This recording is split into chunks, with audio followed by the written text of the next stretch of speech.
think leaders need to take responsibility to really understand the differences that a diverse workforce brings to the table. And I've seen it in many organizations where it is male dominated in many ways, not just the workforce, but the people on the board. And if you've got the same people and the same mindsets, the same style of working on that board or in middle management, you're going to get the same outcomes. And whenever I've gone into male dominated environments where I have been that individual that stands out, that diverse individual, actually I have brought something different to the table and value that they didn't have before. So for the leaders out there, if you maybe don't see the value in bringing women into your team because you think they are not naturally engineers or IT technicians, or in the world of finance, sometimes it is male dominated. I've worked in all those industries. Sometimes you don't know what you're missing. So I would say for the leaders, educate yourself and then make space for women to come through. Because honestly, when you do and you add that different mix and that dynamic to the team, you might get attention, but it'll be a healthy tension that will give a different perspective. So now, more than ever, people are looking for something different when they look at who they want to work for.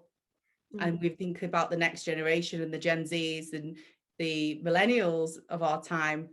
They're not necessarily looking for a employer who just has a big name, which is what I was looking for when I was younger. I'm 40 now, but there's a different generation, and there's social media out there, and they're looking at lifestyle and they're looking at the environment and how are we going to make this world a better place. So they don't necessarily just want someone who's going to give them a title and a salary, which was what was attractive before. They want a lifestyle, and they don't want to work 12-hour days every day and burn themselves into the ground. So I think leaders are starting to understand that how they used to work doesn't necessarily work anymore. And I know, because I speak to a lot of people about this, and they're saying, what we're doing doesn't work anymore. And you have to adapt, and you have to think about who is it you're trying to recruit and attract, and what do they want, and what values do they want to see in an employer. So coming back to your question on the emotional intelligence, I honestly believe that times are changing. Leaders are starting to recognize it's not just IQ that they need and a certain level of grades. It's all the social skills that actually bring a team with you through the times where it's immense pressure, challenge, all of the stuff that's going on in the world and the economy at the minute. We need something more. We are human beings. We need we need people and leaders who are there for the people. I see that over the last 6 years, like you say, it's a rising trajectory, and actually it's peaked now. And these figures are pre-COVID.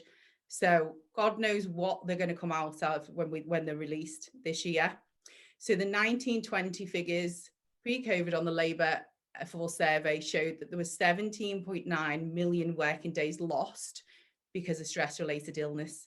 That is huge for organizations, not just for their people, and you and I who might experience that, and it can make us ill, but for their bottom line, that is costing them a fortune. And working harder and cracking the whip and saying do more hours, it doesn't work anymore, because people are then, the pressure is too much. We can't consistently work harder and more hours. There aren't more hours in the day that are healthy. So we have to take a different view and go, how do we work smarter and make ourselves more productive in a better, healthier way to protect our people and each other and our colleagues that we work with, but also ourselves, because it is like a game of Jenga. This is how I describe it. And I've felt this in organizations where you'll have your safe structure, and then one person comes out from feeling sick and unwell. What happens is you can't get someone else in straight away, because more often than not, these are specialist jobs or technical jobs that you need training for. Then the weight of the pressure is on the other building blocks. And then as that pressure mounts, another block is taken out, and there's more pressure on what's left behind. So us as the people, the building blocks, eventually that pressure becomes too much. And I've seen it, I've lived and breathed it. I've carried the weight of people that have left. I've seen my colleagues do it to the point where you're working 12-hour days and it's not healthy. And in the end, it's like, where's my breaking point?